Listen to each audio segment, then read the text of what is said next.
Hey, you're watching Fat Man, you dingus. Whatever he said.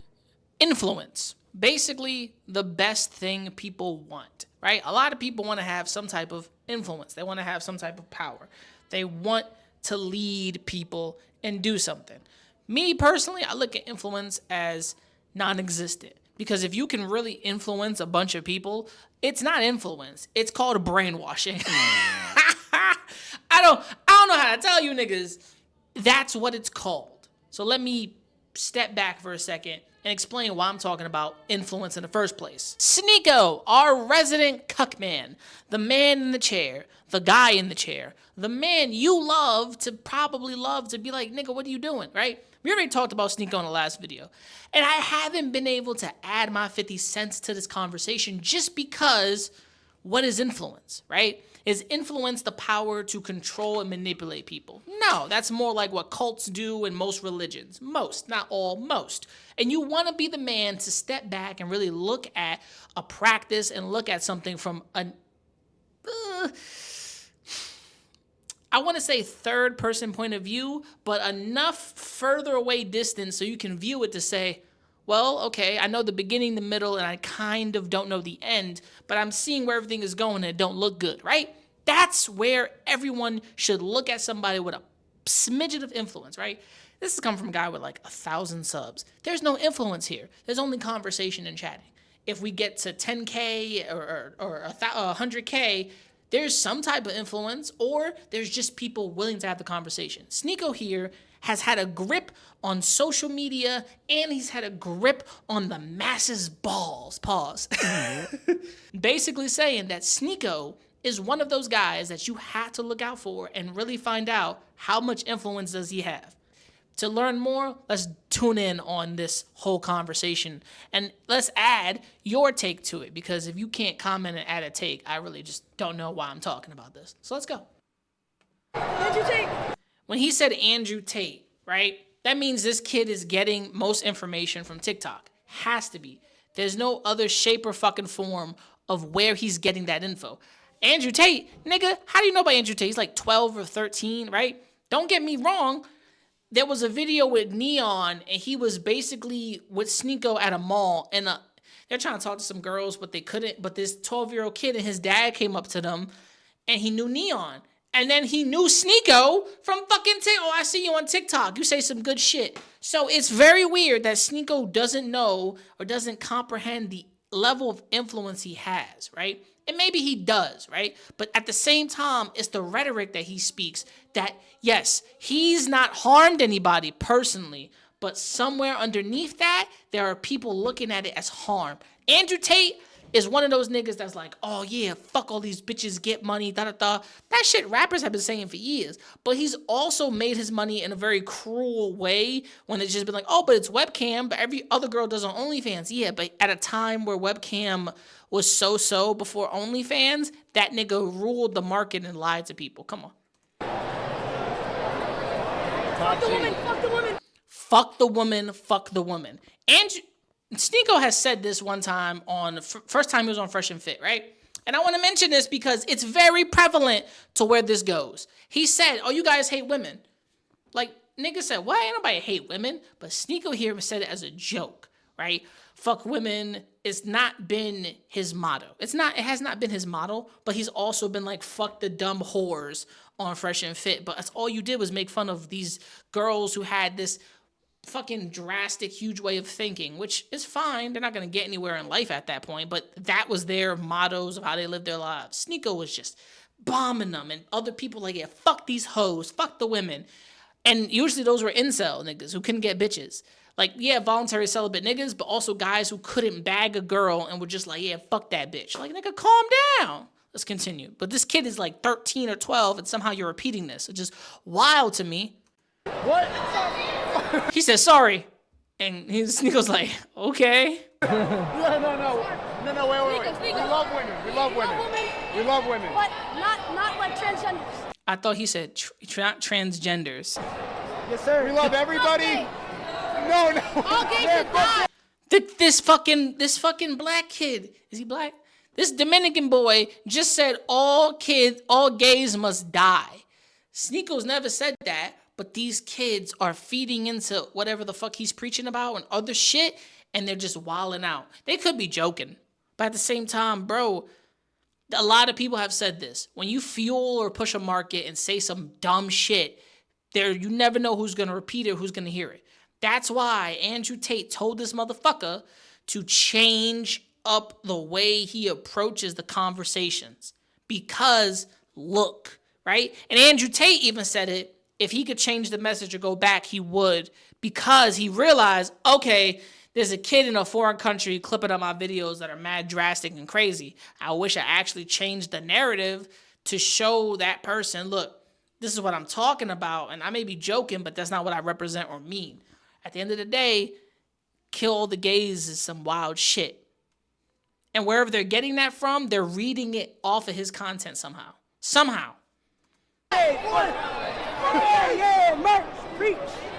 Preach. That's the face. He's joking right now, but that's the face of a nigga like.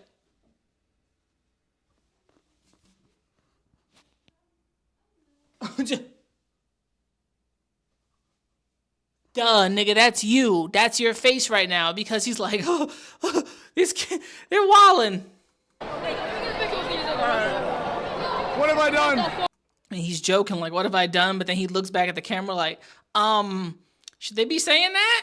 Can I get in the video? Fucking talk. Can I get in the video? Yeah. Talk to him. Yo, what's up? Yo. You can't tell me. This is one of the most awkward moments in an entire video of little kids fucking with Sneako. You could sit there and say, oh, but fat man, you was a kid once. Yeah, I was a kid at some point. I'm still a kid. I'm somebody's kid. You know what I'm saying? My parents are still around. I'm somebody's kid, right? But I also know, as the older I get, my mom will backsmack if you're saying some stupid shit. And these kids are now being pressed across the internet just in this clip by saying some dumb shit like, fuck the women or all gays should die. And this weird kid with the bowl haircut looked like number 4 from Kids Next Door. I'd say this to y'all to tell you right now that Sneako, this moment, I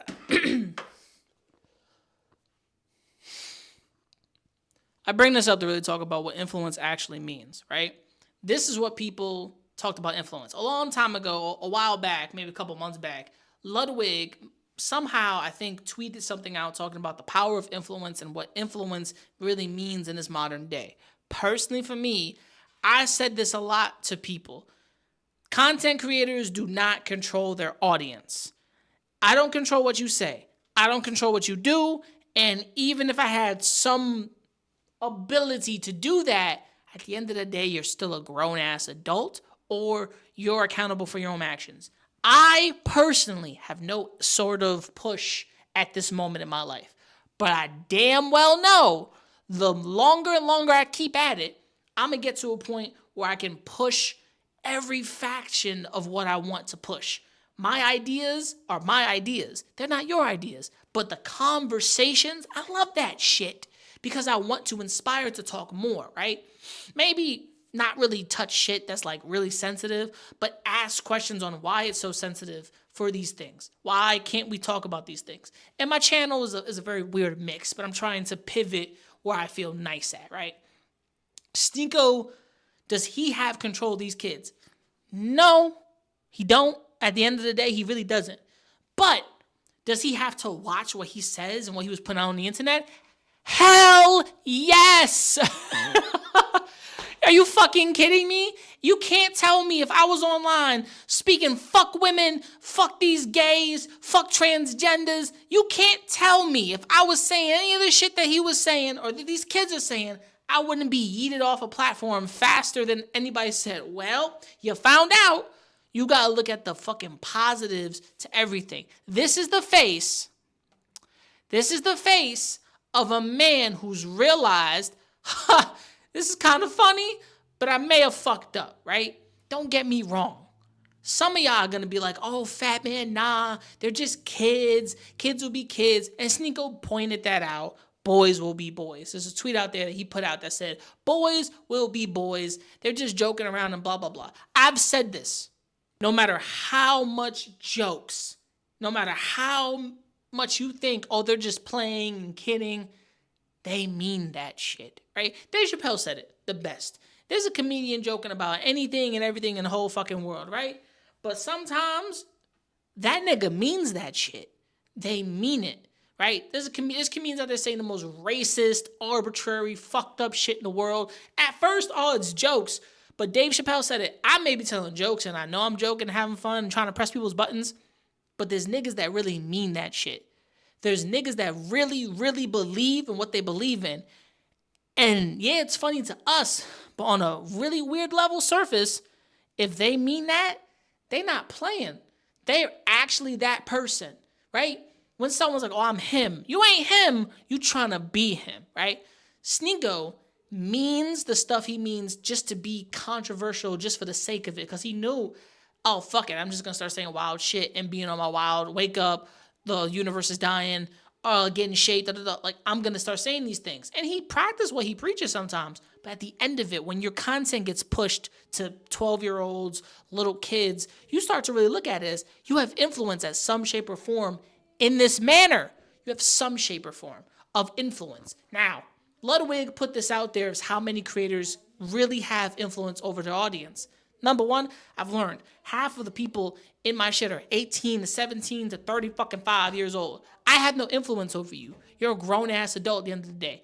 If I push you to like and subscribe, I've asked you to do it. You ain't gonna do it. There's almost 94% of people that ain't subscribed to my channel.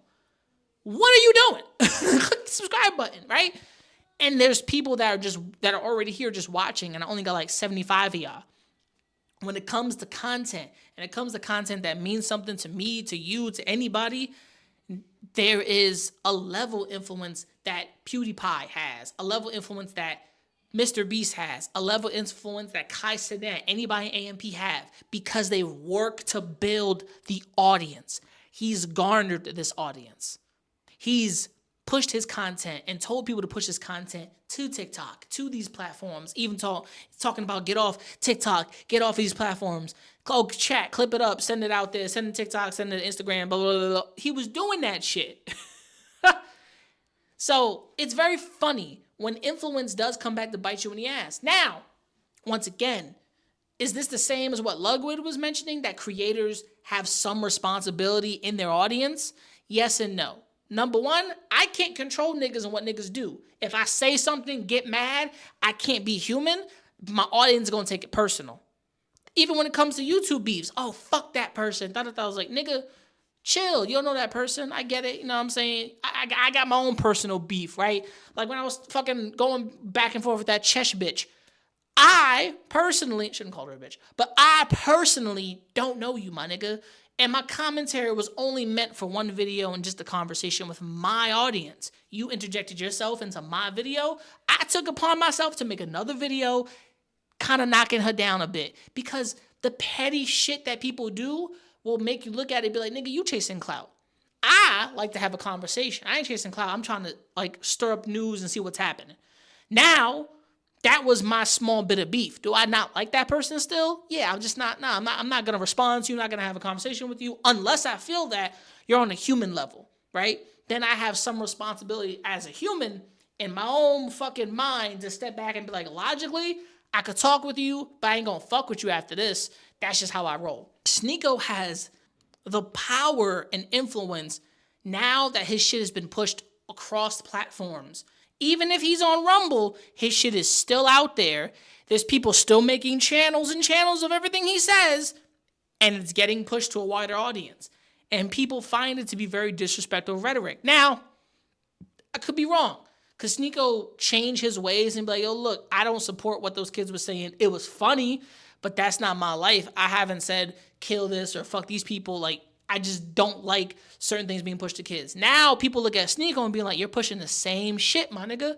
Think about it. When it comes to freedom of speech, freedom of consequence is a fucking real thing, right? And some people will say, what type of consequence? Nigga, you got to find out that shit your damn self. At this point, Sneako is accountable for his own actions. And these kids are accountable for what the fuck they've done. They're 12 and 13. Do I believe they're going to get older? They're going to live their lives. They're going to grow up, be big, macho fucking men, and they're going to keep saying the same shit they were saying when they were 12? No, they're not.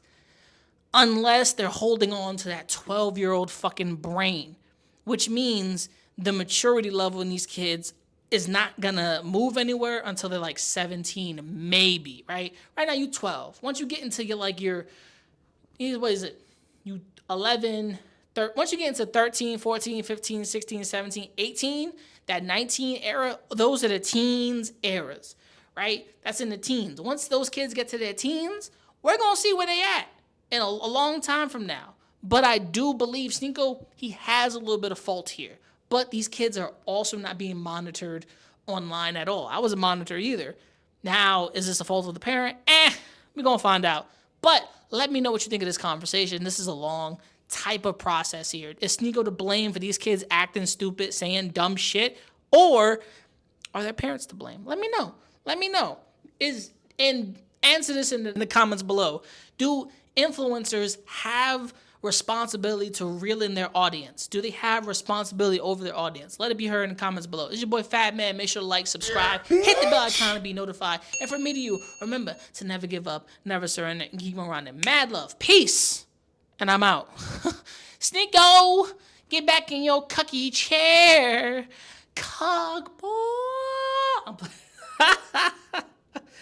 Yeah, he fucked up for this one, though. I ain't gonna lie. Shit. Getting bit on drum. This is the last. You little niggas gonna stop acting like my shit ain't the grill. This is the last. Some of you niggas get your front teeth for grills. And I ain't talking about the contract. Ain't loving these fake hoes. Room smelling like 8 switches. Room service like 2K.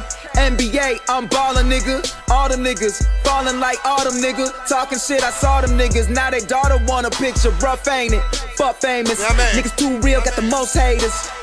Wrote a story, so Stephen Curry. How it feel to be golden.